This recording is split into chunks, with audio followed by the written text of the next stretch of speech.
Papa Francisco sobre a morte dele, era isso que a gente ia fazer agora, né, a vez do vídeo? Pode subir então, Camila. Carissimi fratelli e sorelle, con profondo dolore devo annunciare la morte del nostro Santo Padre Francesco. Alle ore 7:35 di questa mattina, il Vescovo di Roma Francesco è tornato alla casa del Padre.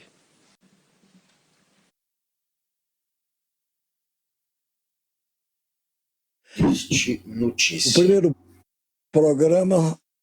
primeiro bloco desse programa é realmente dedicado à memória do Francisco, o primeiro Papa que se dizia um Papa do fim do mundo, porque nascido a uma grande distância de Roma, a distância entre Buenos Aires e Roma. Para conversarmos sobre isso, não só sobre a morte de Francisco, mas sobre o futuro da Igreja, sobre o que se pode esperar de um novo Papa que será eleito em breve, nós convidamos o professor Jorge Cláudio Ribeiro, professor de Ciência da Religião da PUC, a Pontifícia Universidade Católica de São Paulo. Seja bem-vindo, professor, e me diga uma coisa. É certo? Muito obrigado. Está correto falar-se, como alguns falam, em declínio da Igreja Católica, porque no passado ela já dominou, ela já foi dona de impérios e hoje já não domina mais? Ou é precipitado, ou não é bem disso que se trata? Eu acho que, pelo contrário, né?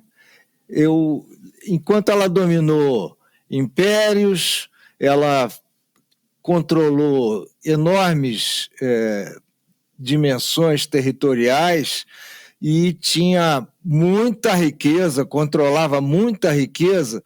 Eu não sei se isso era o apogeu, né?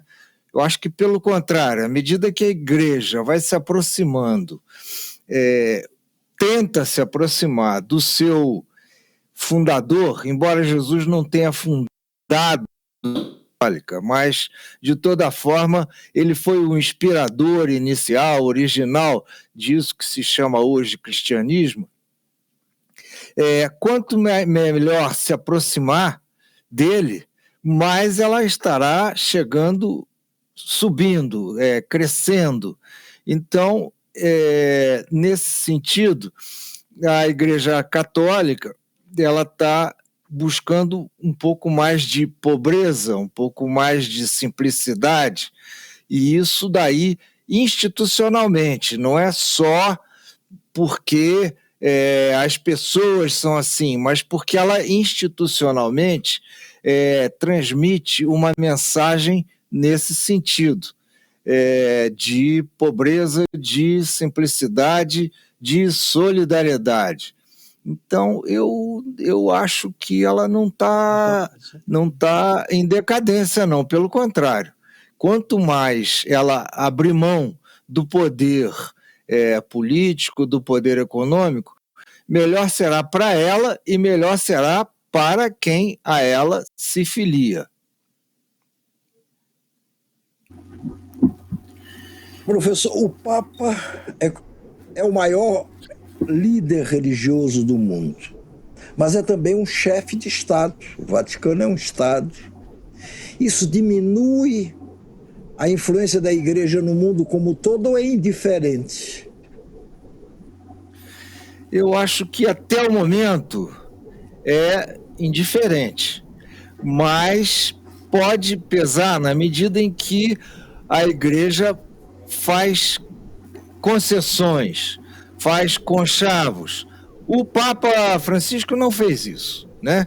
Ele foi franco, ele foi direto, foi exigente, foi contundente, mas essa confusão entre político e religioso, eu acho grave. Não só mas teólogos e historiadores consideram grave essa mistura entre a dimensão política e a dimensão religiosa. Jesus, voltando para ele, chegou a disse que dai a César o que é de César e a Deus o que é de Deus. A gente vê quando há a junção desses dois poderes, religioso e político, um acúmulo tão enorme de poder que as pessoas, os indivíduos, só resta a eles se aniquilar, né? Não é bom para a humanidade não é boa para a humanidade essa junção desses poderes. A isso se dá o nome de teocracia. A teocracia é muito prejudicial, já foi prejudicial e continua a ser, não só no cristianismo, no catolicismo, mas em outras religiões. A gente vê essa mistura, por exemplo, de político com religioso em Israel no momento, e isso daí é muito criticado, inclusive por solenes religiosos do judaísmo, né? Então, questionam, criticam o primeiro-ministro, por exemplo, se que deveriam ser de alçada apenas religiosa, né? Então, eu considero isso. Vai, Guga. E agora entrando na questão da eleição do próximo Papa, que é um assunto que, claro, que não sai do noticiário, e aí fica claro, todo mundo tentando prever, vai ser um Papa que vai prosseguir com as reformas iniciadas pelo Papa Francisco, vai ser alguém que vai, de certa maneira, regredir nessas reformas, ou alguém que vai compor, que vai ser, se a gente estivesse falando de política, alguém mais do centro. O que o senhor acha que vai acontecer nesse conclave? Eu acho, Guga, que é isso mesmo que você falou. Porque Francisco avançou de tal forma,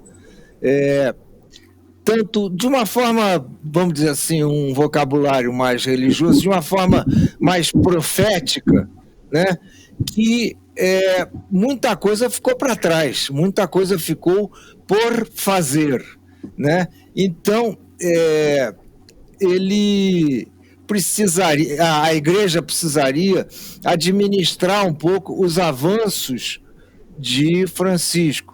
Em que sentido? Por exemplo, ele não só falar em dar mais espaço para as mulheres, mas institucionalizar isso, né?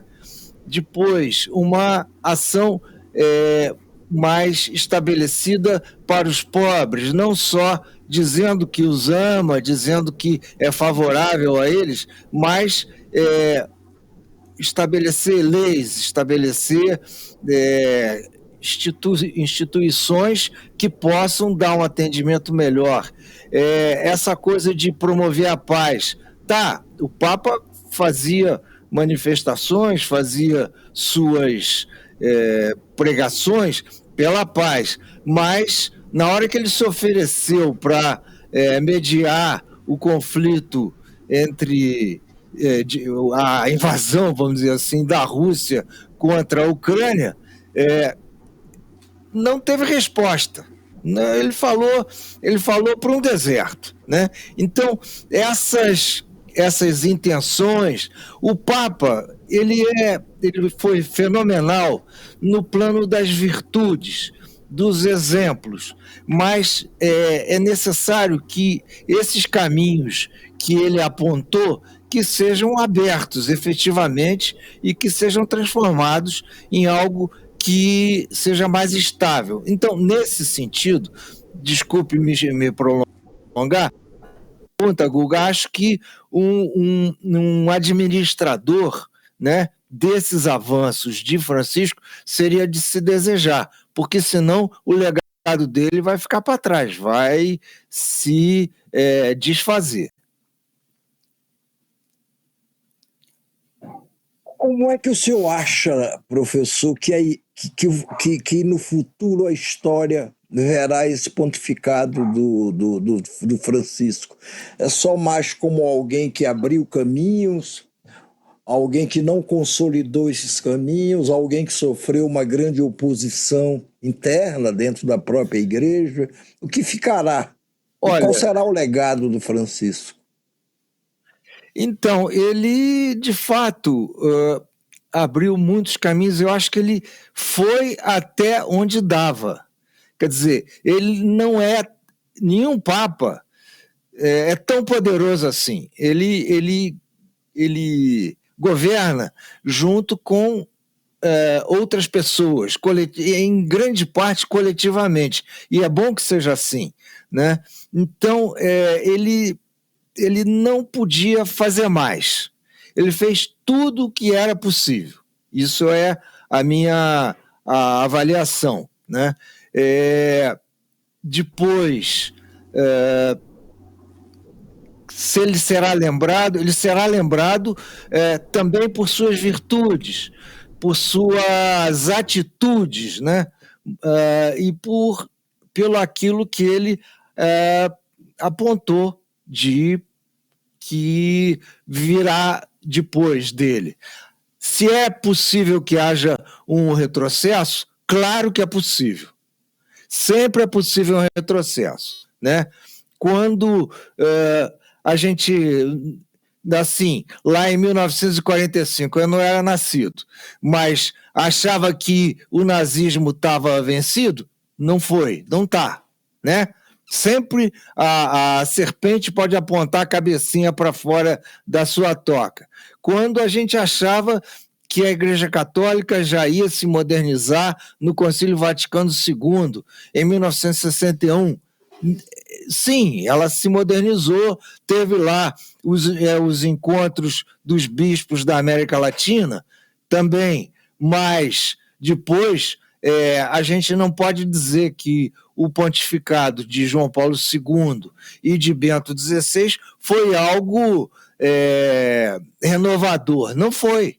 Foi um retrocesso. Então, o que a gente vê é que, nesse momento, os avanços que Francisco ensaiou, e alguns ele realizou, pode voltar para trás, porque esse conclave, Ricardo e Guga, esse conclave já estava sendo preparado há muito tempo. E as forças conservadoras, que têm pouco o que fazer, porque eles querem conservar o que existe, em termos dogmáticos, em termos rituais, eles querem voltar para trás, eles querem viver do passado. Então não tem muito o que fazer. Então eles estavam articulando, estavam, o que dizia um amigo meu, estavam mafiando, né? Então o conclave já está, boa parte das cartas já está sendo jogada. O conclave já começou há alguns anos atrás, e vamos ver o que vai acontecer. Por exemplo, aquele cardeal Burke, lá dos Estados Unidos, ele está se opondo ao Papa, está questionando, falou grosso para cima de Francisco. Não é por isso. Era para se cacifar, para ganhar atração na oposição, para se manifestar como líder da oposição, né? E assim ganhar poder, né? Tem muito lobby nesse conclave. As pessoas acham que é só o Espírito Santo que influi. Não, os seres humanos é que influem, tá certo? Então, os conclaves são terra de disputa, né? E disputa acirrada. Eu temo um pouco que isso vai acontecer, embora Francisco tenha nomeado 108 cardeais de um total de um colégio eleitoral de 135.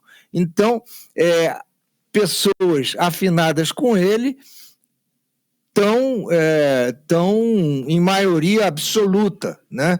Então pode ser uma coisa tranquila, mas eu acho que seria assim, digamos, Guga, seria um papa de centro-esquerda, de centro-liberal, vamos dizer assim. Mas menos, vamos dizer, menos progressista como Francisco, ou tão progressista quanto, ou mais? Não entendi. Não, é o quê? Eu acho que ele seria inspirado em Francisco, mas cada papa, aos poucos, vai ganhando sua personalidade própria, né? Então, eu acho que no início ele pode se apoiar em Francisco, mas com o tempo, assim, ele vai ter que responder aos desafios que forem surgindo, que não serão, com certeza, os mesmos que Francisco enfrentou. Agora, por que a igreja sempre, professor, obedece ao longo de séculos esse vai e vem? Ora ela abre a porta para a renovação, ora ela se fecha e volta para a situação anterior. É assim que ela sobrevive? Isso é uma receita de sobrevivência ou tem outra explicação? Eu acho que a igreja erra e depois acerta, né? Então ela precisa acertar, porque senão ela perde. Uma coisa que eu falo, ela não perde fiéis propriamente, ela perde relevância. E se ela se torna irrelevante, ela tem que correr atrás para conquistar de novo um espaço mais condizente com a sua missão. Então, acho que porque somos humanos, né? Somos todos humanos, é preciso. Eu acho que esse vai e vem é da vida humana mesmo. E, entendi. professor, por último, professor, por favor, Guga, vá. Não, só ia perguntar do Bento, já que a gente citou o Bento, né, o Papa Bento XVI, que renunciou ao papado, e aí sempre ficou um mistério no ar. Na opinião do senhor, o que levou o Papa conservador, mais conservador dos últimos tempos, provavelmente tenha sido ele, né, entre os últimos papas, e justo ele renunciou. O que o senhor acha que ele renunciou? Eu acho assim, Guga, um pouco brincando, ele não conseguiu conservar. Ele era um conservador que não conseguiu conservar, né? Nem se conservar. E sabe lá onde é que doía ele? Na próstata, no joelho. Ele vivia com dores.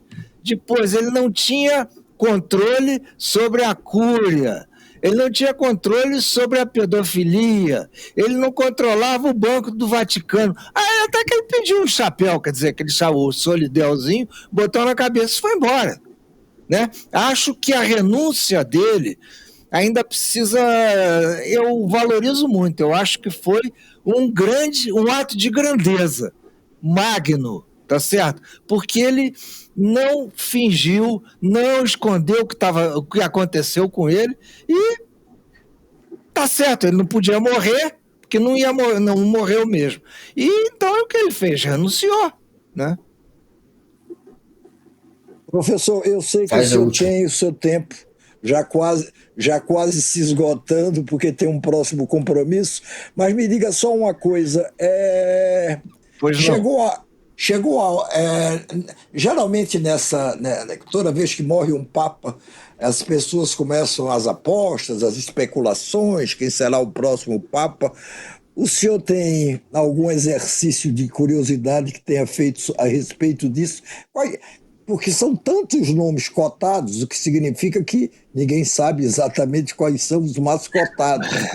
Mas, por exemplo, chegou a hora chegou a hora do primeiro Papa negro, não chegou? Do primeiro Papa asiático, não chegou? A hora é a volta do italiano, ou não? Qual seria seu palpite? Eu acho que essa questão de esse identitarismo, isso é coisa de americano. Tá certo? Não vai resolver nada se tiver um Papa negro e reacionário, que alguns aqui dos cardeais são negros e reacionários, né? Então, Claro. eu consultei o meu especialista em papologia. Ele não. Também. Mas é mais humano. Ele me sugeriu, ele disse que seria assim, a cereja do bolo para ele seria o Dom José Tolentino de Mendonça, que é português, né? E ele é ele é próximo do Francisco, é um poeta, é um teólogo e cuida do dicastério, quer dizer, do Ministério Vaticano da Cultura e Educação. Então, seria alguém, um humanista, assim, raiz, tá?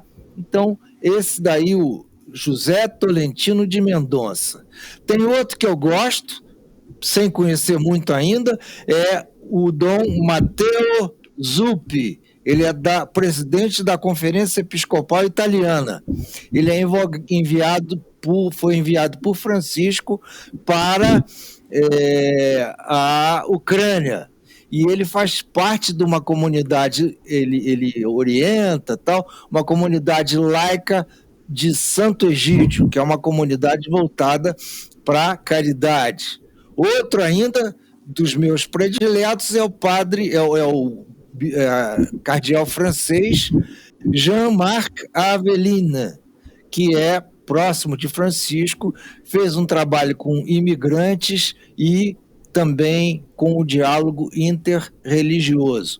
Não vejo, no momento, algum brasileiro. Estão falando, mas eu acho que seria um pouco demais ter um argentino e, em seguida, um brasileiro, acho um pouco demais. Em todo caso, estão falando aí no Dom Leonardo Steiner, que é cardeal para a Amazônia, o que não é pouco, é uma coisa lindíssima, e o Dom Sérgio da Rocha, que é arcebispo de Salvador, e ele tem muita circulação,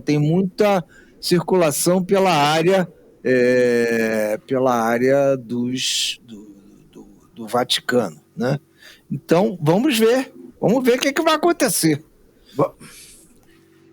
Professor, muito obrigado pela sua participação.